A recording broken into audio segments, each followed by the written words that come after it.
Hi hello എല്ലാവർക്കും നമ്മുടെ ക്ലാസ്സിലേക്ക് സ്വാഗതം. ഇന്ന് നമ്മൾ എടുക്കുന്നത് 6ാം ക്ലാസ്സിലെ 10ാമത്തെ ചാപ്റ്റർ ആയിട്ടുള്ള സമുദ്രങ്ങളിലൂടെ എന്ന് പറയുന്ന ചാപ്റ്ററാണ്. അപ്പോൾ ക്ലാസ് എല്ലാവർക്കും ഇഷ്ടമാണെങ്കിൽ ലൈക്ക് ചെയ്യണം, കമൻറ്റ് ചെയ്യണം, സബ്സ്ക്രൈബ് ചെയ്യണം, അവസാനം വരെ കാണാനും ശ്രമിക്കുക. നമ്മൾ ഈ ക്ലാസ് കഴിയുന്നതോടുകൂടി ഇത് പഠിച്ച് പോകാനാണ് ഉദ്ദേശിക്കുന്നത്. അപ്പോൾ നമുക്ക് ക്ലാസ്സിലേക്ക് കിടക്കാം. സമുദ്രങ്ങളിലൂടെ വയലും പുഴയും കടന്നു പോകാം, കടലിൽ പകർന്നു പോകാം, പഴയ കാലത്തു കൊളംബസ് പോയപ്പോൾ പുതിയ ലോകങ്ങൾ തിരഞ്ഞു പോകാം, നമ്മൾ പുതുവാനവട്ടങ്ങൾ തേടിപ്പോകാം. ഇത് ആരുടെ വരിയാണ്? NV കൃഷ്ണവാര്യരുടെ വരിയാണ്.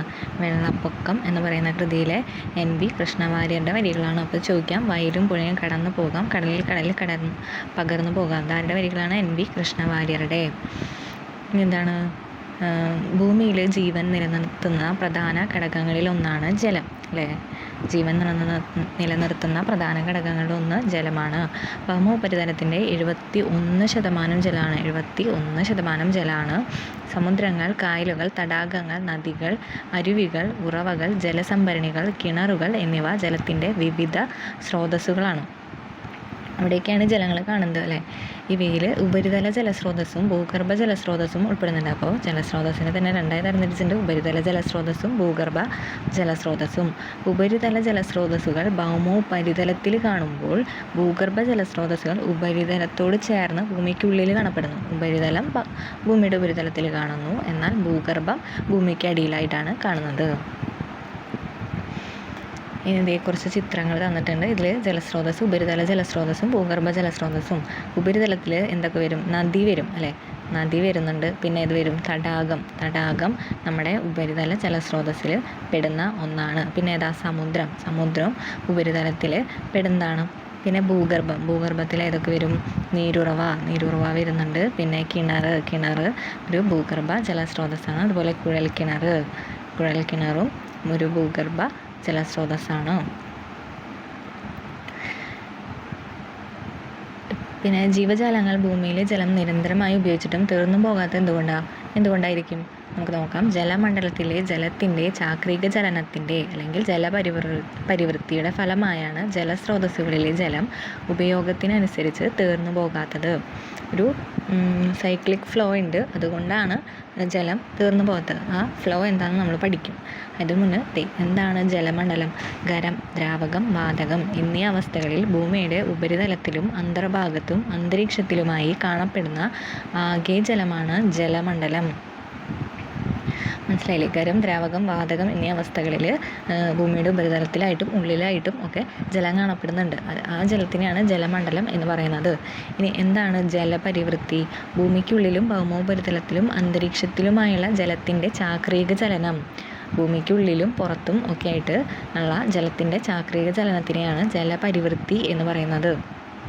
അതെങ്ങനെയാണെന്ന് നോക്കാം. നമുക്കൊരു ചിത്രം തന്നിട്ടുണ്ട്. ഇവിടെ സമുദ്രജലം, തടാകം, നദികൾ ഒക്കെ ഉണ്ട്. ഇവിടെ നിന്നുള്ള ജലം ബാഷ്പീകരണം മൂലം നീരാവിയായിട്ട് മുകളിൽ പോയിട്ട് എന്താവും? ഘനീകരണം സംഭവിച്ച് മേഘമായിട്ട് രൂപപ്പെടും. ഈ മേഘത്തിൽ പിന്നെയും ജലം നിറയുമ്പോൾ അതിന് ഉൾക്കൊള്ളാണ്ടാവുമ്പോൾ അത് മഴയായിട്ട് പെയ്യും. എന്നിട്ട് ഈ മഴ പെയ്ത് വീണ്ടും നദിയിലേക്കും തടാകങ്ങളിലേക്കും സമുദ്രങ്ങളിലേക്കും ഒക്കെ വരും. അതാണ് ഈ ജലപരിവൃത്തി എന്ന് പറയുന്നത്. നമുക്ക് നോക്കാം. ഭൗമോപരിതലത്തിലെ വിവിധ ജലസ്രോതസ്സുകളിലെ ജലം ബാഷ്പീകരണത്തിലൂടെ നീരാവിയായിട്ട് മാറുന്നു. ഏത്? നദികൾ, തടാകം, സമുദ്രം, അവിടത്തെയൊക്കെ ഇതോളം. ഇങ്ങനെ അന്തരീക്ഷത്തിലെത്തുന്ന നീരാവി ഘനീഭവിച്ച് മേഘങ്ങൾ രൂപം കൊള്ളുന്നു. ഈ മേഘങ്ങൾ കൂടാതെ മൂടൽമഞ്ഞ്, തുഷാരം എന്നിവ ഘനീകരണത്തിൻ്റെ മറ്റ് രൂപങ്ങളാണ്. അപ്പോൾ ഘനീകരണ രൂപങ്ങളാണ് മേഘം, മൂടൽമഞ്ഞ്, തുഷാരം എന്നിവ. വർഷണത്തിലൂടെ മേഘങ്ങളിലെ ജലകണികകൾ ഭൂമിയിലേക്ക് പതിക്കുന്നു.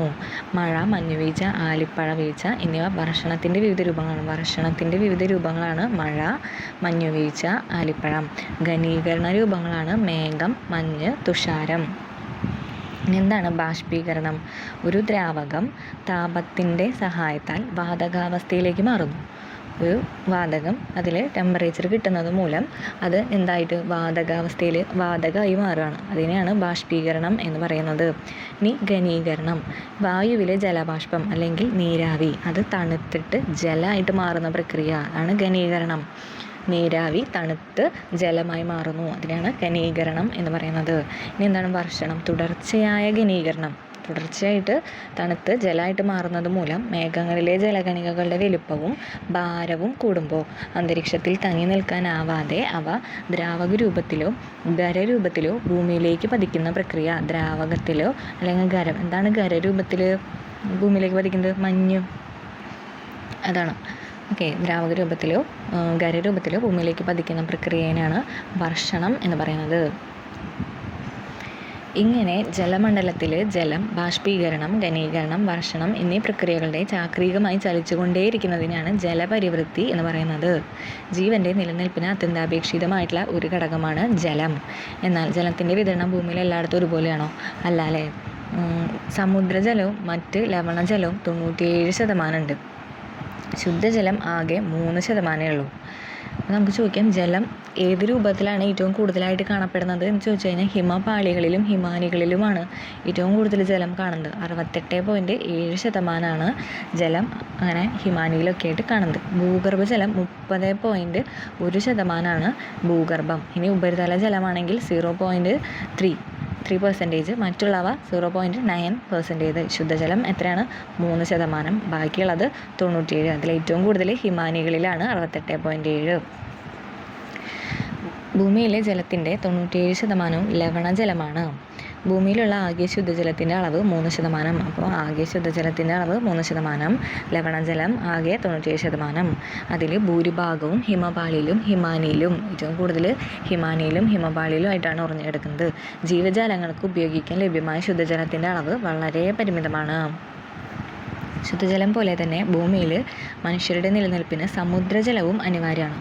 സമുദ്രജലം ഭൂമിയിലെ ജീവൻ്റെ നിലനിൽപ്പിന് ആവശ്യമാണ്. കാലാവസ്ഥയെ നിയന്ത്രിക്കുന്നതിലും ആവാസ വ്യവസ്ഥകളെ പിന്തുണയ്ക്കുന്നതിലും സമുദ്രങ്ങൾ നിർണായക പങ്ക് വഹിക്കുന്നു. ആവാസ വ്യവസ്ഥയിലും കാലാവസ്ഥയിലും ഒക്കെ സമുദ്രങ്ങൾക്ക് പ്രധാന പങ്കുണ്ട്. കൂടാതെ മനുഷ്യജീവിതത്തിന് ആവശ്യമായ വിഭവങ്ങളും സമുദ്രങ്ങൾ പ്രദാനം ചെയ്യുന്നുണ്ട്. ഇനിയാണ് സമുദ്രങ്ങൾ. ഭൂമിയിൽ ജീവൻ്റെ നിലനിൽപ്പിന് സമുദ്രങ്ങൾ വഹിക്കുന്ന പങ്ക് നിർണായകമാണ്. അതെന്തൊക്കെയാണെന്ന് നമുക്ക് നോക്കാം. ലോക സമുദ്രദിനം എന്നാണ്. ജൂൺ 8 ലോക സമുദ്രദിനം. എല്ലാ വർഷവും ജൂൺ 8 ലോക സമുദ്രദിനമായി ആചരിക്കുന്നു. സമുദ്രങ്ങളുടെ പ്രാധാന്യം തിരിച്ചറിയുക എന്നതാണ് ഇതിൻ്റെ ലക്ഷ്യം. മനുഷ്യരുടെ അശാസ്ത്രീയമായ ഇടപെടലുകൾ സമുദ്ര ആവാസ വ്യവസ്ഥയെ പ്രതികൂലമായി ബാധിക്കുന്നു. അതിനാൽ സമുദ്രങ്ങളെ സംരക്ഷിക്കേണ്ടതിൻ്റെ ആവശ്യകത ഓർമ്മപ്പെടുത്തുന്ന ദിനം കൂടിയാണ്. എന്നാണ് ലോക സമുദ്രദിനം ജൂൺ 8. ചോദിക്കാവുന്ന ഒരു ചോദ്യമാണ്. ഭൂഖണ്ഡങ്ങൾക്കിടയിലായി സ്ഥിതി ചെയ്യുന്ന അതിവിശാലമായ ജലഭാഗങ്ങളാണ് സമുദ്രം. നമ്മൾ കഴിഞ്ഞ ക്ലാസ്സിൽ പറഞ്ഞു, ഇതാണ് ഭൂഖണ്ഡങ്ങൾ. അപ്പോൾ ഈ ഭൂഖണ്ഡങ്ങളുടെ ഇടയിൽ സ്ഥിതി ചെയ്യുന്ന അതിവിശാലമായ ഭാഗങ്ങളാണ് സമുദ്രങ്ങൾ എന്ന് പറയുന്നത്.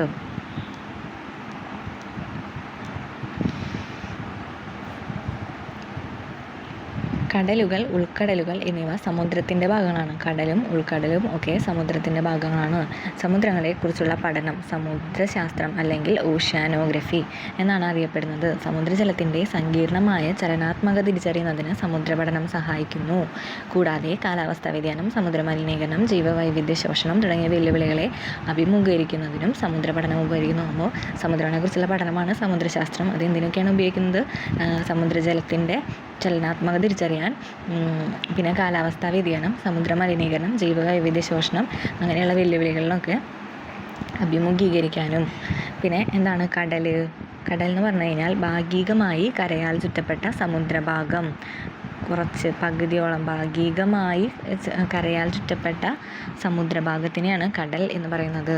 അതിന് എക്സാമ്പിളാണ് അറബിക്കടൽ. നമ്മുടെ കേരളം, ഗുജറാത്ത് ആ കരഭാഗത്തോട് ചേർന്ന് കിടക്കുന്ന ഭാഗങ്ങളാണ് അറബിക്കടൽ.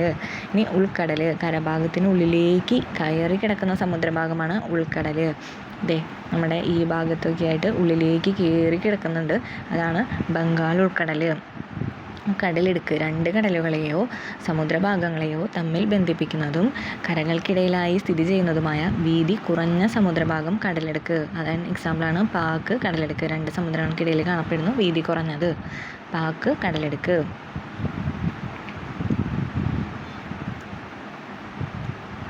ഇനി INSV തരിണിയിൽ പോയിന്റ് നിമോ മറികടന്ന് ഇന്ത്യൻ വനിതകൾ നമ്മുടെ കറണ്ടായിട്ട് ചോദിക്കാം. അപ്പോൾ ഇമ്പോർട്ടൻ്റ് ആണ്, ചോദിക്കാനായിട്ടുള്ള ചാൻസ് ഉണ്ട്. ഏതിലാണ്? INSV തരിണി പോയിന്റ് നിമോ കടന്നു 2 വനിതകൾ, അതിലൊരാൾ മലയാളിയാണ്. നാവിക സാഗർ പരിക്രമ 2 ഏതാണ്? നാവിക സാഗർ പരിക്രമ 2ൻ്റെ ഭാഗമായിട്ട് സമുദ്രമാർഗം ലോക പര്യടനം നടത്തിയ ഇന്ത്യൻ നാവികസേനയിലെ ലഫ്റ്റനൻറ്റ് കമാൻഡർമാരായ ദിൽന കെ, രൂപ എ. അവർ 2 പേരാണ്, ദിൽനയും രൂപയും. നാവിക സാഗർ പരിക്രമ 2ൻ്റെ ഭാഗമായിട്ടാണ് ലോക പര്യടനം നടത്തുന്നത്. 2025 ജനുവരി 30 പോയിന്റ് നിയമം മറികടന്നു. ഇനി എന്താണ് പോയിന്റ് നിമോൻ്റെ പ്രത്യേകത? കരയിൽ നിന്നും ഏറ്റവും അകലെയുള്ള സമുദ്രഭാഗം, കരയിൽ നിന്നും ഏറ്റവും അകലെയുള്ള സമുദ്രഭാഗമാണ് പോയിന്റ് നിമോ. ഈ കേന്ദ്രത്തിൽ നിന്നും തൊട്ടടുത്ത കരയിലെത്താൻ 2000 കിലോമീറ്റർ അധികം സഞ്ചരിക്കണം. അപ്പോൾ പോയിന്റ് നിമോയിൽ നിന്നും ഏറ്റവും അടുത്ത കരയിലേക്ക് എത്തണമെങ്കിൽ എത്ര? 2000 കിലോമീറ്റർ സഞ്ചരിക്കണം. 2000 കിലോമീറ്റർ അധികം സഞ്ചരിക്കണം. പോയിന്റ് നിമോ പസഫിക് സമുദ്രം. ഇപ്പോൾ ഏത് സമുദ്രത്തിലാണ് പോയിന്റ് നിമോ? പസഫിക് സമുദ്രം. കരയിൽ നിന്നും ഏറ്റവും അകലെയുള്ള സമുദ്രഭാഗം 2000 കിലോമീറ്ററിലധികം സഞ്ചരിക്കണം. ഇനി പസഫിക് സമുദ്രത്തെ പറ്റി നോക്കാം. ഏറ്റവും വലുതും ആഴമേറിയതുമായിട്ടുള്ള സമുദ്രമാണ് പസഫിക് സമുദ്രം. ഏറ്റവും വലുതാണ്, ആഴമേറിയതാണ്. പസഫിക് ഭൗമോപരിതലത്തിൻ്റെ 1/3 ഭാഗത്തോളം ഈ സമുദ്രത്താൽ ആവരണം ചെയ്തിരിക്കുന്നു. ഭൗമോപരിതലത്തിൻ്റെ 1/3 ഭാഗവും പസഫിക് സമുദ്രമാണ്. നമുക്ക് ഇതും എന്താ പറയുക, വലിപ്പത്തിൻ്റെ അനുസരിച്ച് പഠിക്കാൻ വേണ്ടിയിട്ട് ഒരു കോഡുണ്ട്. അതാണ് പൈസ. പൈസ എന്നാണ് ആ കോഡ്. പൈസ എന്ന് വെച്ചാൽ ഇതിൽ പി എന്താ? പി ആണ് പസഫിക്. അത് നമുക്ക് എത്തുമ്പോൾ പറയാം. അപ്പോൾ പി പസഫിക്, ഏറ്റവും വലുത് പസഫിക്, ഏറ്റവും വലുതുമാണ്, ആഴമേറിയതുമാണ്. ലോക സഞ്ചാരിയായ ഫെർഡിനൻഡ് മഗല്ലനാണ് പസഫിക് സമുദ്രത്തിന് ആ പേര് നൽകിയത്. അപ്പോൾ ആരാണ് പസഫിക് സമുദ്രത്തിന് പേര് നൽകിയത്? ഫെർഡിനൻഡ് മഗല്ലൻ ഈ പേര് നൽകിയത്. അദ്ദേഹം ഈ സമുദ്രത്തെ മാർ പസഫിക്കോ എന്ന് വിളിച്ചു. ഈ വാക്കിന് ശാന്തം എന്നാണ് അർത്ഥം. മാർ പസഫിക്കോ, അതിൻ്റെ അർത്ഥം എന്താണ്? ശാന്തം. മഗല്ലനാണ് അങ്ങനെ വിളിച്ചത്. അറ്റ്ലാന്റിക് സമുദ്രത്തേക്കാൾ ശാന്തമാണ് പസഫിക് സമുദ്രം എന്ന് തോന്നിയതിനാലാണ് അദ്ദേഹം അങ്ങനെ പേര് നൽകിയത്. പസഫിക് സമുദ്രത്തിന് ആ പേര് കൊടുത്തത് മഗല്ലനാണ്. ആള് മാർ പസഫിക്കോ എന്നാണ് വിളിച്ചത്. അതിൻ്റെ അർത്ഥം ശാന്തം എന്നാണ്. ഏറ്റവും കൂടുതൽ ദ്വീപുകൾ കാണപ്പെടുന്നത് പസഫിക് സമുദ്രത്തിൽ. ഏറ്റവും കൂടുതൽ ദ്വീപുകളുള്ളത് പസഫിക് സമുദ്രത്തിലാണ്. ഫിലിപ്പീൻസ്, ജപ്പാൻ, ഹവായി, ന്യൂസിലാൻഡ് എന്നിവയാണ് പസഫിക് സമുദ്രത്തിലെ ചില പ്രധാന ദ്വീപ സമൂഹങ്ങൾ. പസഫിക് സമുദ്രത്തിൻ്റെ ഭാഗമായ മരിയാന ട്രഞ്ചിലെ ചലഞ്ചർ ഗർത്തം, മരിയാന ട്രഞ്ച് ചലഞ്ചർ ഗർത്തമാണ് ലോകത്തിലെ ഏറ്റവും ആഴമേറിയ ഭാഗം. ഏറ്റവും ആഴമേറിയ ഭാഗം എന്താണ്? മരിയാന ട്രഞ്ചിലെ ചലഞ്ചർ ഗർത്തം, ഏറ്റവും ആഴമേറിയത്. അപ്പോൾ പസഫിക്കാണ് ഏറ്റവും വലുതും ആഴമേറിയതും. മഗല്ലനാണ് ആ പേര് കൊടുത്തത്. മാർ പസഫിക്കോ എന്നാണ് വിളിച്ചത്. അതിൻ്റെ അർത്ഥം ശാന്തം എന്നാണ്. പിന്നെ ഹവായി, ജപ്പാൻ, ന്യൂസിലാൻഡ് അങ്ങനെയൊക്കെയുള്ളത് ഈ പസഫിക് സമുദ്രത്തിലെ ചില ദ്വീപാണ്. ഏറ്റവും കൂടുതൽ ദ്വീപ് കാണപ്പെടുന്നത് പസഫിക് സമുദ്രത്തിലാണ്. പിന്നെ ഏറ്റവും ആഴമേറിയ ഭാഗം, ലോകത്തിലെ ഏറ്റവും ആഴമേറിയത് മരിയാന ട്രഞ്ചിലെ ചലഞ്ചർ ഗർത്തം. എവിടെയാണ് ചലഞ്ചർ ഗർത്തം? പസഫിക് സമുദ്രത്തിൽ. ഇനി അടുത്ത സമുദ്രമാണ് അറ്റ്ലാന്റിക്. നമ്മൾ പഠിച്ചു പൈസ, പി പസഫിക്, എ വരുമ്പോൾ അറ്റ്ലാന്റിക്. ടൈറ്റൻ അന്തർവാഹിനി തകർന്നടിഞ്ഞു. മാതൃകാ പേടകമായ പോളാർ പ്രിൻസ് കപ്പലുമായുള്ള ആശയവിനിമയ ബന്ധം നഷ്ടപ്പെട്ടതിന് പിന്നാലെ സമുദ്ര പേടകമായ ടൈറ്റൻ 1912 അറ്റ്ലാന്റിക് സമുദ്രത്തിൽ മുങ്ങിപ്പോയ ടൈറ്റാനിക് എന്ന ആഡംബര കപ്പലിൻ്റെ അവശിഷ്ടം കാണാൻ സമുദ്രത്തിൻ്റെ അടുത്തേക്ക് യാത്ര തിരിച്ച 5-അംഗ സംഘമാണ് അപകടത്തിൽപ്പെട്ടത്. അപ്പോൾ ടൈറ്റൻ എന്ന് പറയുന്ന പേടകം നമ്മുടെ ടൈറ്റാനിക്കിൻ്റെ അവശിഷ്ടം തപ്പാൻ വേണ്ടി പോയതാണ്. അത് അപകടത്തിൽപ്പെട്ടു എന്ന് പറയുന്ന ന്യൂസാണ്. വലിപ്പത്തിൽ 2ാം സ്ഥാനമുള്ള സമുദ്രമാണ് അറ്റ്ലാന്റിക്. നമ്മൾ ഓർഡറിൽ ഈ പൈസ എഴുതിയിട്ടുള്ളത് വലിപ്പത്തിൻ്റെ ഓർഡറിലാണ്. അപ്പോൾ പി പസഫിക് ഏറ്റവും വലുത്, പിന്നെ അറ്റ്ലാന്റിക് വരുന്നു, അത് 2ാം സ്ഥാനത്ത് ഉള്ള സമുദ്രം. ഇംഗ്ലീഷ് അക്ഷരമാലയിലെ എസ്സിനോട് സാമ്യമുള്ളതാണ് ഇതിൻ്റെ ആകൃതി. ഇതാണ് അറ്റ്ലാന്റിക് സമുദ്രം. കണ്ട എസ്, ഇംഗ്ലീഷ് അക്ഷരമാലയിലെ എസ്സിനോട് സാമ്യമുള്ളതാണ് അറ്റ്ലാന്റിക് സമുദ്രത്തിൻ്റെ ആകൃതി. ലോകത്തിലെ ഏറ്റവും തിരക്കേറിയ സമുദ്രപാത അറ്റ്ലാന്റിക് സമുദ്രത്തിലാണുള്ളത്. ലോകത്തിലെ ഏറ്റവും തിരക്കേറിയ സമുദ്രപാത അറ്റ്ലാന്റിക് സമുദ്രത്തിൽ. സമുദ്രത്തിൻ്റെ മധ്യഭാഗത്തായി സ്ഥിതി ചെയ്യുന്ന സമുദ്രാന്തർ പർവ്വതനിരയായ മധ്യ അറ്റ്ലാന്റിക് പർവ്വതനിര ഇതിൻ്റെ മറ്റൊരു പ്രത്യേകതയാണ്. അപ്പോൾ അറ്റ്ലാന്റിക് സമുദ്രത്തിൻ്റെ സമുദ്രാന്തർ പർവ്വതനിരയാണ് മധ്യ അറ്റ്ലാന്റിക് പർവ്വതനിര. അത് അറ്റ്ലാന്റിക് സമുദ്രത്തിൻ്റെ പ്രത്യേകതയാണ്. പ്യൂർട്ടോ റിക്കോ ട്രഞ്ചിലെ മിൽവോക്കി ദ്വീപാണ് ഈ സമുദ്രത്തിലെ ഏറ്റവും ആഴമേറിയ ഭാഗം. പ്യൂർട്ടോ റിക്കോ ട്രഞ്ചിലെ മിൽവോക്കി ദ്വീപ് അതാണ് ഇവിടുത്തെ ഏറ്റവും ആഴമേറിയ ഭാഗം. ലോകത്തിലെ ഏറ്റവും ആഴമേറിയതാണ് നമ്മൾ പറഞ്ഞ മരിയാന ട്രഞ്ചിലെ ചലഞ്ചർ ഗർത്തം, അത് പസഫിക് സമുദ്രത്തിലാണ്. അറ്റ്ലാന്റിക്കിലെ ഏറ്റവും ആഴമേറിയ ഭാഗമാണ് പ്യൂർട്ടോ റിക്കോ ട്രഞ്ചിലെ മിൽവോക്കി ദ്വീപ്. സമുദ്രത്തിലെ ഏറ്റവും ആഴമേറിയ ഭാഗം ന്യൂ ഫൗണ്ട്ലാൻഡ്, ഐസ്ലാൻഡ് തുടങ്ങിയവ അറ്റ്ലാന്റിക് സമുദ്രത്തിലെ പ്രധാനപ്പെട്ട ദ്വീപാണ്. ന്യൂ ഫൗണ്ട്ലാൻഡും ഐസ്ലാൻഡും ഒക്കെ അറ്റ്ലാന്റിക് ദ്വീപിലുള്ള ചില ദ്വീപുകളാണ്. അപ്പോൾ അറ്റ്ലാന്റിക് സമുദ്രമാണ് ഏറ്റവും വലുത്, ഏറ്റവും ആഴമേറിയതും. പിന്നെ കൂടുതൽ ദ്വീപുകളുള്ളത് പസഫിക് സമുദ്രത്തിലാണ്. പിന്നെ ഫിലിപ്പീൻസ്, ജപ്പാൻ, ഹവായി അങ്ങനെ പസഫിക് സമുദ്രത്തിലെ ചില പ്രധാന ദ്വീപ് സമൂഹങ്ങളാണ്. മരിയാന ട്രഞ്ചിലെ ചലഞ്ചർ ഗർത്തമാണ് ലോകത്തിലെ ഏറ്റവും ആഴം കൂടിയ ഭാഗം എന്ന് പറയുന്നത്.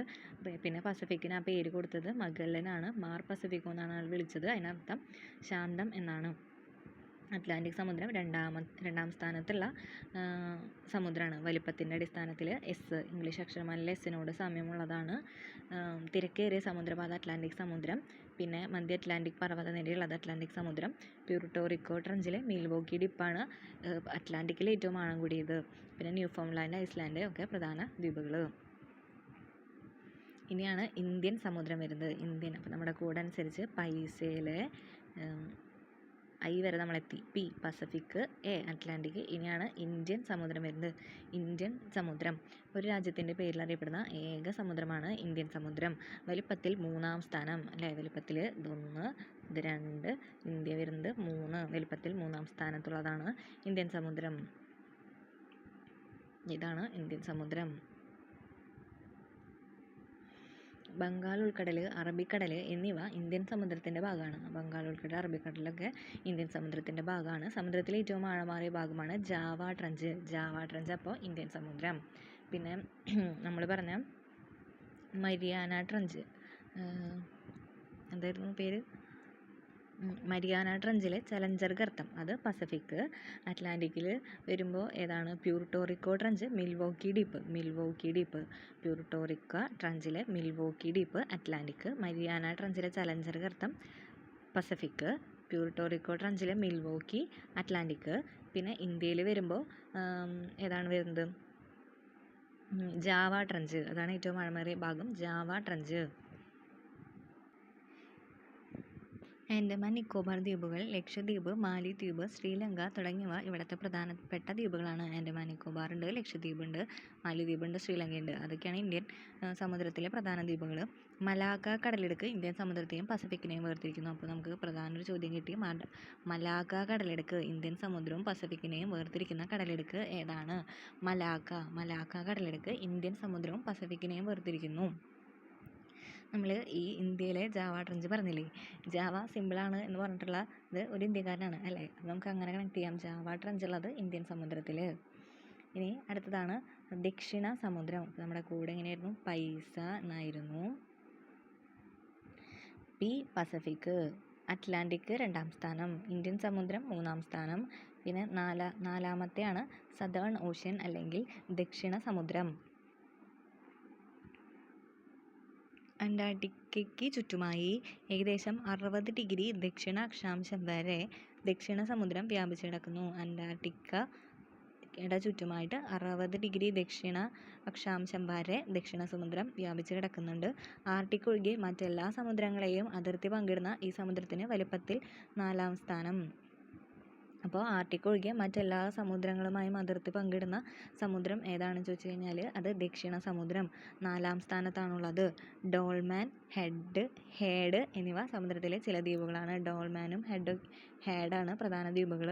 പിന്നെ സൗത്ത് സാൻഡ്വിച്ച് ട്രഞ്ചിലെ ഫാക്ടോറിയൻ ഗർത്തമാണ് ഇവിടുത്തെ ഏറ്റവും ആഴമേറിയത്. സൗത്ത് സാൻഡ്വിച്ച് ട്രഞ്ചിലെ ഫാക്ടോറിയൻ ഗർത്തമാണ് ഇവിടുത്തെ ഏറ്റവും ആഴമേറിയത്.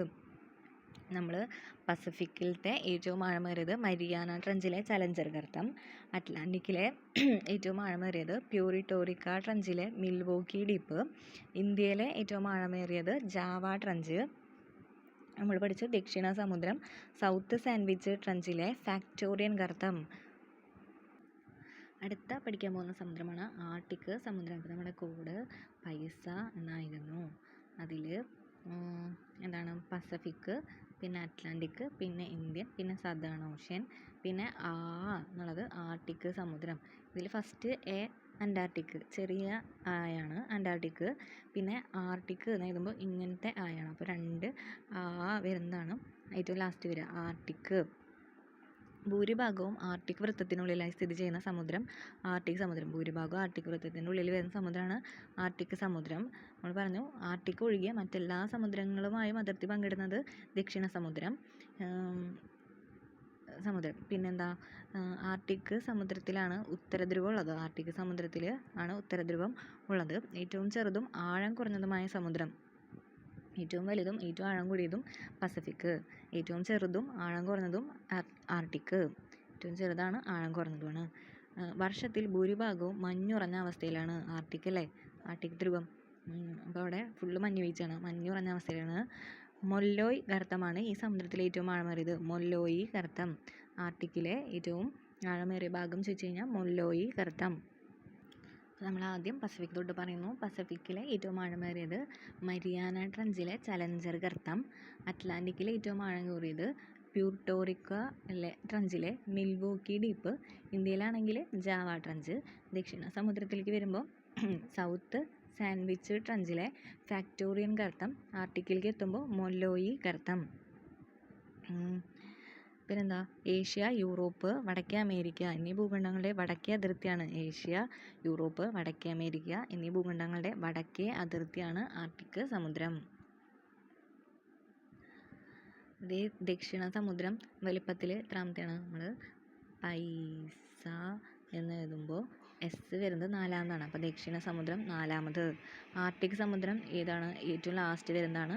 അപ്പോൾ 5ാമതാണ് ആർട്ടിക്. പസഫിക്കാണ് ഏറ്റവും വലുതും ഏറ്റവും ആഴമേറിയതും പസഫിക്. പിന്നെ അറ്റ്ലാന്റിക് സമുദ്രം സെക്കൻഡ് വരും, ഇന്ത്യൻ സമുദ്രം തേർഡ് വരും. ഇനി ഈ ദക്ഷിണ സമുദ്രത്തിലെ ആഴമേറിയ ഭാഗമാണ് സൗത്ത് സാൻഡ്വിച്ച് ട്രഞ്ചിലെ ഫാക്ടോറിയൻ ഗർത്തം. ദക്ഷിണം സദേൺ ഓഷ്യൻ എന്ന് പറയുമ്പോൾ സൗത്ത് സാൻഡ്വിച്ചിലെ എന്താണ് ഫാക്ടോറിയൻ ഗർത്തം. ഇനി ആർട്ടിക് സമുദ്രം, ആർട്ടിക്കിൽ മൊല്ലോയി ഗർത്തമാണ് ഏറ്റവും ആഴമേറിയത്. പസഫിക്കിലേക്ക് വരുമ്പോൾ ചലഞ്ചർ ഗർത്തം. അറ്റ്ലാന്റിക്കിൽ വരുമ്പോൾ മിൽവോക്കി ഡീപ്പ്. പിന്നെ ഇന്ത്യൻ സമുദ്രത്തിലേക്ക് വരുമ്പോൾ അത് ജാവ. പ്രധാന ദ്വീപ് നമുക്ക് നോക്കി എഴുതാം. നമുക്ക് ഇന്ത്യയിലെ ഏതൊക്കെയാണ്? ലക്ഷദ്വീപ് ഉണ്ട്, ആൻഡമാൻ നിക്കോബാർ ഉണ്ട്, മാലിദ്വീപ് ഉണ്ട്. പിന്നെ സമുദ്രജലവും ചലനങ്ങളും. എന്താണ് തിരമാലകൾ? നമുക്ക് പഠിക്കാം. കാറ്റ് സമുദ്ര ഉപരിതലത്തിൽ ഉണ്ടാക്കുന്ന ചലനം, അതാണ് തിരമാല. കാറ്റ് സമുദ്ര ഉപരിതലത്തിൽ ഉണ്ടാക്കുന്ന ചലനമാണ് തിരമാലകൾ. കാറ്റ് സൃഷ്ടിക്കുന്ന ഊർജ പ്രവാഹങ്ങൾ സമുദ്ര ഉപരിതലത്തിൽ ഉയർച്ച താഴ്ചകൾ സൃഷ്ടിക്കുന്നു. കാറ്റ് സൃഷ്ടിക്കുന്ന ഊർജ പ്രവാഹം സമുദ്രത്തിൻ്റെ ഉപരിതലത്തിൽ ഉയർച്ച താഴ്ചകൾ സൃഷ്ടിക്കുന്നു. ജല ഉപരിതലത്തെ സ്പർശിച്ച് കാറ്റ് വീശുമ്പോഴാണ് സാധാരണ തിരമാല ഉണ്ടാകുന്നത്, അല്ലേ? ജല ഉപരിതലത്തിനെ സ്പർശിച്ചിട്ട് കാറ്റ് വീശുമ്പോൾ തിരമാല ഉണ്ടാവും. സമുദ്രജലത്തിൻ്റെ തുടർച്ചയായ ഈ ഉയർച്ച താഴ്ചകളാണ് തിരമാലകൾ. തുടർച്ചയായ ഉയർച്ച താഴ്ച, അതിനാണ് തിരമാല എന്ന് പറയുന്നത്. കാറ്റിൻ്റെ വേഗത വർദ്ധിക്കുന്നതനുസരിച്ച് തിരമാലകളുടെ വലിപ്പവും വർദ്ധിക്കുന്നു. ഇമ്പോർട്ടൻ്റ് ആണ്. കാറ്റിൻ്റെ വേഗത കൂടുമ്പോൾ തിരമാലകളുടെ വലിപ്പവും കൂടുന്നു. തിരമാലകൾ കൂടാതെ വേലിയേറ്റ വേലിയിറക്കങ്ങളും സമുദ്രജല പ്രവാഹങ്ങളും സമുദ്രജല ചലനങ്ങളും പെടുന്നുണ്ട്. അപ്പോൾ സമുദ്രജല ചലനങ്ങളിൽ എന്തൊക്കെ പെടും? തിരമാല പെടും. പിന്നെ വേലിയേറ്റവും വേലി ഇറക്കവും പെടുന്നുണ്ട്. സമുദ്രജല പ്രവാഹങ്ങളും ഉണ്ട്. ജലനിരപ്പ് നിശ്ചിത ഇടവേളകളിൽ ഉയരുകയും താഴുകയും ചെയ്യുന്ന പ്രതിഭാസമാണ് വേലിയേറ്റ വേലിയിറക്കം. നിശ്ചിത ഇടവേളകളിൽ ഉയരുകയും താഴുകയും ചെയ്യുന്ന പ്രതിഭാസം, അതാണ് വേലിയേറ്റ വേലിയിറക്കങ്ങൾ. സമുദ്ര ജലനിരപ്പ് ഉയരുന്നതിനെ വേലിയേറ്റമെന്നും താഴ്ന്നതിനെ വേലിയിറക്കമെന്നും പറയുന്നു. സിമ്പിളാണല്ലേ? ഉയരുന്നതിനെ വേലിയേറ്റം, താഴ്ന്നതിനെ വേലിയിറക്കവും. നിശ്ചിത ഇടവേളകളിൽ ഉയരും താഴുകയും ചെയ്യുന്നുണ്ട്. സമുദ്രത്തിനുള്ളിലൂടെ നദികൾ ഒഴുകുന്നത് സങ്കല്പിക്കൂ.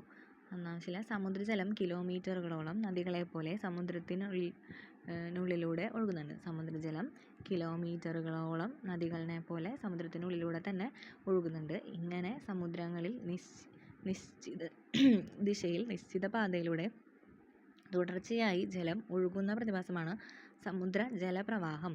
എല്ലാ സമുദ്രങ്ങളിലും ഇത്തരം സമുദ്രജല പ്രവാഹങ്ങളുണ്ട്.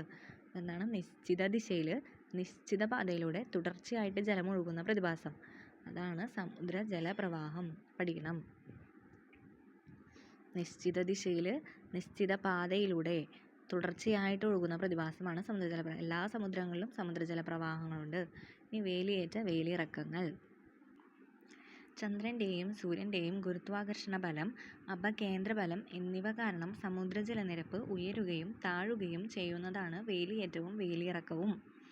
അപ്പോൾ ചന്ദ്രനും സൂര്യനും ഭൂമിയുടെ മേൽ ഗുരുത്വാകർഷണ ബലമുണ്ട്, അപകേന്ദ്ര ബലമുണ്ട്. അത് കാരണം സമുദ്രജലനിരപ്പ് ഉയരും ചെയ്യും താഴുകയും ചെയ്യും. അതിനെയാണ് വേലിയേറ്റം വേലിയിറക്കം എന്ന് പറയുന്നത്. ഭൂമിയിൽ ചന്ദ്രന് അഭിമുഖമായി വരുന്ന വശത്ത് ഗുരുത്വാകർഷണ ബലത്താലും വിപരീത വശത്ത് അപകേന്ദ്ര ബലത്താലും ഒരേ സമയം വേലിയേറ്റം ഉണ്ടാകുന്നു. അപ്പോൾ ഭൂമിയിൽ ചന്ദ്രൻ്റെ അഭിമുഖമായിട്ട് വരുന്ന ഭാഗത്ത് ഗുരുത്വാകർഷണ ബലം കൊണ്ട് എന്താ പറയുക, വേലിയേറ്റവും വേലിയിറക്കം ഉണ്ടാകും. ഇനി വിപരീത വശത്താണെങ്കിൽ അപകേന്ദ്ര ബലം മൂലവും വേലിയേറ്റങ്ങൾ ഉണ്ടാകും. അതായത് ഭൂമിയിൽ ചന്ദ്രൻ്റെ അഭിമുഖം ആയിട്ട് വരുന്ന ഭാഗത്ത് ഗുരുത്വാകർഷണ ബലം കൊണ്ടാണ് വേലിയേറ്റം ഉണ്ടാകുന്നത്. അതിൻ്റെ ഓപ്പോസിറ്റ് സൈഡിലാണെങ്കിൽ അപകേന്ദ്ര ബലം കൊണ്ടാണ് വേലിയേറ്റങ്ങൾ ഉണ്ടാകുന്നത്. ഈ സമയം ഭൂമിയിലെ മറ്റു സമുദ്രഭാഗങ്ങളിൽ വേലിയിറക്കം അനുഭവപ്പെടും. അപ്പോൾ മറ്റ് സമുദ്രഭാഗങ്ങൾ ഇതേ സമയത്ത് മറ്റ് സമുദ്രഭാഗങ്ങളിൽ വേലിയിറക്കങ്ങളാണ്. ഒരു സ്ഥലത്ത് കയറുമ്പോൾ മറ്റ് സ്ഥലത്ത് അത് ഇറങ്ങും. ഇനി എന്താണ് സമുദ്രജല പ്രവാഹങ്ങൾ? സമുദ്രങ്ങളിൽ നിശ്ചിത പാതയിലൂടെ സമുദ്രജലം തുടർച്ചയായി ഒഴുകുന്ന പ്രതിഭാസങ്ങളാണ് സമുദ്രജല പ്രവാഹം. കാറ്റ്, സമുദ്രജലത്തിൻ്റെ ഊഷ്മാവിലുണ്ടാകുന്ന വ്യത്യാസങ്ങൾ, ലവണത്വത്തിലെ വ്യത്യാസങ്ങൾ, ഭൂമിയുടെ ഭ്രമണം തുടങ്ങിയ സമുദ്രജല പ്രവാഹങ്ങളുടെ കാരണമാണ്. അപ്പോൾ സമുദ്രജല പ്രവാഹങ്ങൾക്ക് കാരണങ്ങൾ എന്തൊക്കെയാണ്?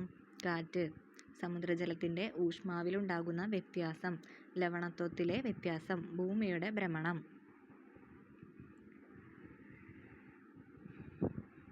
ഇനി സമുദ്രചലനങ്ങൾ നമ്മൾ പഠിച്ചു. കാറ്റ്, തിരമാലയുണ്ട്. തിരമാല, വേലിയേറ്റവും വേലിയിറക്കവും ഉണ്ട്. സമുദ്രജല പ്രവാഹങ്ങളും ഉണ്ട്. അതൊക്കെ സമുദ്രജല ചലനങ്ങൾ പെടുന്നതാണ്. ഇനി എന്തുകൊണ്ടാണ് സമുദ്രജലത്തിന് ഉപ്പുരസമുള്ളത്? എല്ലാ ജലസ്രോതസ്സുകളിൽ നിന്ന് ലഭിക്കുന്ന ജലത്തിലും ധാതു ലവണങ്ങൾ അലിഞ്ഞു ചേർന്നിട്ടുണ്ട്. എല്ലാ ജലസ്രോതസ്സിലും ധാതു ലവണങ്ങൾ അലിഞ്ഞു ചേർന്നുണ്ട്. എന്നാൽ സമുദ്രജലത്തിൽ ലവണങ്ങളുടെ അളവ് പൊതുവേ കൂടുതലാണ്. അതുകൊണ്ടാണ് സമുദ്രജലത്തിന് ഉപ്പുരസമുള്ളത്. ജലത്തിൽ അലിഞ്ഞു ചേർന്നിട്ടുള്ള എല്ലാ ധാതു ലവണങ്ങളുടെയും മൊത്തം അളവാണ് ലവണത്വം. എന്താണ് ലവണത്വം? ജലത്തിൽ അലിഞ്ഞു ചേർന്നിട്ടുള്ള എല്ലാ ധാതു ലവണങ്ങളുടെയും മൊത്തം അളവ്. ഇതാണ് ലവണത്വം. ഈ സമുദ്രവും മനുഷ്യരും. അമൂല്യമായ വിഭവങ്ങളുടെ ഉറവിടങ്ങളാണ് സമുദ്രങ്ങൾ, അല്ലേ? പ്രാചീന കാലം മുതൽ മനുഷ്യർ സമുദ്രങ്ങളെ ഉപജീവനത്തിനായി ആശ്രയിക്കുന്നു. മത്സ്യസമ്പത്തിനൊപ്പം മൂല്യമേറിയ മറ്റു വിഭവങ്ങളും സമുദ്രം പ്രദാനം ചെയ്യുന്നു. രാജ്യാന്തര വിപണി ബന്ധങ്ങൾ നിലനിർത്തുന്നതിന് സമുദ്ര ഗതാഗതം സഹായിക്കുന്നു. ആഗോളതാപനത്തെ നിയന്ത്രിക്കുന്നതിലും ഓക്സിജൻ ഉൽപ്പാദിപ്പിക്കുന്നതിലും സമുദ്രങ്ങളുടെ പങ്ക് വളരെ വലുതാണ്. സമുദ്രതീരങ്ങൾ പൊതുവെ വിനോദ സഞ്ചാര കേന്ദ്രങ്ങൾ കൂടിയാണ്. ഈ സമുദ്രജല മലിനീകരണം. സമുദ്രങ്ങൾ പലതരത്തിലുള്ള വെല്ലുവിളികൾ അഭിമുഖീകരിക്കുന്നുണ്ട്. മലിനീകരണമാണ് സമുദ്രങ്ങൾ നേരിടുന്ന പ്രധാന പ്രശ്നം. രാസവസ്തുക്കളും മറ്റ് ഹാനികരമായ പദാർത്ഥങ്ങളും സമുദ്രത്തിൽ എത്തിച്ചേരുന്നതും സമുദ്ര ആവാസ വ്യവസ്ഥയ്ക്ക് ഭീഷണിയാണ്. സമുദ്രങ്ങളെ മാത്രമല്ല നദികൾ, തടാകങ്ങൾ തുടങ്ങിയ ശുദ്ധജല സ്രോതസ്സുകളെയും മലിനീകരണം ബാധിക്കുന്നു. സമുദ്രത്തിന് മാത്രമല്ല മലിനീകരണം ബാധിക്കുന്നത്, നദികൾ, തടാകം, ശുദ്ധജല സ്രോതസ്സ് അതിനൊക്കെ ബാധിക്കുന്നുണ്ട്. ഇനി സമുദ്രജല സംരക്ഷണ മാർഗ്ഗങ്ങൾ എന്തൊക്കെയാണ്? മാർഗ്ഗങ്ങൾ പ്ലാസ്റ്റിക്, രാസവസ്തുക്കൾ മുതലായവ സമുദ്രങ്ങളിലേക്ക് എത്തുന്നത് തടയുക, സമുദ്ര സംരക്ഷണത്തെക്കുറിച്ച് അവബോധം വളർത്തുക, സുസ്ഥിരമല്ലാത്ത മത്സ്യബന്ധനം നിയന്ത്രിക്കുക, സമുദ്രത്തിലെ ആവാസ വ്യവസ്ഥകളെ സംരക്ഷിക്കുക. സമുദ്രങ്ങളെയും അവയുടെ സവിശേഷതകളെയും നാം തിരിച്ചറിഞ്ഞു. സൂക്ഷ്മജീവികൾ മുതൽ നീലത്തിമിംഗലം വരെയുള്ള വ്യത്യസ്ത ജീവിവർഗ്ഗങ്ങളും വൈവിധ്യമാർന്ന സസ്യജാലങ്ങളും അടങ്ങിയ സമുദ്ര ആവാസ വ്യവസ്ഥയെ സംരക്ഷിക്കേണ്ടത് അനിവാര്യമാണ്. ജലത്തിൻ്റെ ദുരുപയോഗവും മലിനീകരണവും ഭൂമിയിൽ ജീവൻ്റെ നിലനിൽപ്പിനെ തന്നെ ഭീഷണിയായിരിക്കുന്നു. അതിനാൽ ജലസംരക്ഷണത്തിന് നമുക്ക് കൈകോർക്കാം. ഭൂമി എന്നും ജലം. അപ്പോൾ നമ്മുടെ ചാപ്റ്റർ ഇതോടെ അവസാനിച്ചു. നമുക്ക് ഒന്നും കൂടി ഒന്ന് പറഞ്ഞ് നോക്കാം. അപ്പോൾ എന്താണ്? വയലും പുഴയും കടന്നു പോകാം, കടലിൽ പകർന്നു പോകാം എന്ന് പറയുന്ന വരികൾ വെള്ളപ്പൊക്കത്തിൽ എന്ന് പറയുന്ന കൃതിയിലെ NV കൃഷ്ണവാര്യരുടെ വരികളാണ്. ഇനി എന്താണ്? ഭൂമിയിൽ ജീവൻ നിലനിർത്തുന്ന പ്രധാന ഘടകങ്ങളിൽ ഒന്നാണ് ജലം. 71% ജലമാണ്. ഉപരിതല ജലസ്രോതസ്സ്, ഭൂഗർഭ ജലസ്രോതസ്സ് അങ്ങനെ തരംതിരിച്ചിട്ടുണ്ട്. പിന്നെന്താണ്? ജലം എന്തുകൊണ്ടാണ് ഭൂമിയിൽ കഴിയാത്തത്? ജലപരിവൃത്തി കാരണമാണ്. എന്താണ് പരിവൃത്തി? ഇവിടെ തടാകം, നദികൾ, സമുദ്രം ഒക്കെ ഉണ്ട്. അവിടെ സൂര്യൻ കാരണം ചൂട് തട്ടി ബാഷ്പീകരണം സംഭവിച്ച് അത് അന്തരീക്ഷത്തിലേക്ക് എത്തി മേഘങ്ങളായി രൂപം കൊണ്ട് പിന്നെ അത് വർഷണങ്ങളായിട്ട് രൂപം കൊള്ളുന്നു. എന്തൊക്കെയാണ് ഘനീകരണ രൂപങ്ങളാണ്? മേഘം, മൂടൽമഞ്ഞ്, തുഷാരം. എന്നാൽ വർഷണത്തിൻ്റെ വിവിധ രൂപങ്ങളാണ് മഴ, മഞ്ഞ് വീഴ്ച, ആലിപ്പഴം വീഴ്ച. ഇനി ബാഷ്പീകരണം എന്ന് പറഞ്ഞു കഴിഞ്ഞാൽ നമ്മൾ പറഞ്ഞു ഒരു ദ്രാവകം താപത്തിൻ്റെ സഹായത്താൽ വാതകാവസ്ഥയിലേക്ക് മാറുന്നു. ഘനീകരണം എന്ന് പറഞ്ഞു കഴിഞ്ഞാൽ നീരാവി തണുത്ത് ജലമായി മാറുന്നു. വർഷണം എന്ന് പറഞ്ഞു കഴിഞ്ഞാൽ ഈ ഘനീകരണത്തിലൂടെ മേഘങ്ങളിലെ ജലകണങ്ങളുടെ വലുപ്പവും ഭാരവും കൂടുമ്പോൾ അത് അന്തരീക്ഷത്തിൽ തങ്ങി നിൽക്കാനാവാണ്ട് താഴേക്ക് പതിക്കുന്നു. പിന്നെ 97% സമുദ്രജലവും മറ്റ് ലവണജലവും, ശുദ്ധജലം 3%. ഏറ്റവും കൂടുതൽ ഹിമപാളിയിലും ഹിമാനികളിലുമാണ് 68.7%. 3% ശുദ്ധജലം. ഇനി സമുദ്രദിനം, ലോക സമുദ്രദിനം ജൂൺ 8. സമുദ്രത്തെക്കുറിച്ച് പഠിക്കുന്ന പഠന ശാഖയാണ് സമുദ്രശാസ്ത്രം അല്ലെങ്കിൽ ഓഷ്യാനോഗ്രഫി. പിന്നെ നമ്മൾ പറയുന്നു പോയിന്റ് നിയമം മറികടന്നത് രൂപയും ഡിൽനെയും. നാവികസാഗർ പരിക്രമ 2ൻ്റെ ഭാഗമായിട്ട്. പിന്നെ പൈസ code P Pacific, A Atlantic, I Indian, S southern, എന്ന് പറയുമ്പോൾ ആർട്ടിക്. പസഫിക്കാണ് ഏറ്റവും വലുതും ആഴമേറിയതും. മഗല്ലനാണ് ആ പേര് കൊടുത്തത്. മാർ പസഫിക്കോ എന്നാണ് വിളിച്ചത്. ശാന്തം എന്നാണ് അതിൻ്റെ മീനിങ്. മരിയാന ട്രഞ്ചിലെ ചലഞ്ചർ ഗർത്തമാണ് ഏറ്റവും ആഴം കൂടിയ ഭാഗം. പിന്നെ അറ്റ്ലാന്റിക് വരുന്നു, അത് 2ാം സ്ഥാനത്താണ്. S ആകൃതിയിലാണ് കാണപ്പെടുന്നത്. പ്യൂർട്ടോറിക്കോ ട്രഞ്ചിലെ മിൽവോക്കി ഡീപ്പാണ് ഏറ്റവും ആഴമേറിയത്. പിന്നെ ഇന്ത്യൻ സമുദ്രം, അത് ഒരു രാജ്യത്തിൻ്റെ പേരിൽ അറിയപ്പെടുന്ന ഏക സമുദ്രം, വലുപ്പത്തിൽ 3ാം സ്ഥാനം. ജാവ ട്രഞ്ചാണ് പ്രധാനമായിട്ടുള്ളത്. പിന്നെ സദേൺ ഓഷ്യൻ, ദക്ഷിണ സമുദ്രം, അത് എന്താണ് സൗത്ത് സാൻഡ്വിച്ച് ട്രഞ്ചിലെ ഫാക്ടോറിയൻ ഗർത്തമാണ് അവിടുത്തെ പ്രധാനം. പിന്നെ ആർട്ടിക് സമുദ്രം, അത് മൊല്ലോയ് ഗർത്തമാണ് അവിടുത്തെ ഏറ്റവും ചെറിയതും ഏറ്റവും ആഴം കുറഞ്ഞതുമായിട്ടുള്ള സമുദ്രമാണ് ആർട്ടിക് സമുദ്രം. പിന്നെ സമുദ്രജല ചലനങ്ങളാണ്. തിരമാലകളുണ്ട്. സമുദ്രോപരിതലത്തിൽ കാറ്റ് സ്പർശിക്കുന്നത് മൂലമാണ് തിരമാലകൾ ഉണ്ടാകുന്നത്.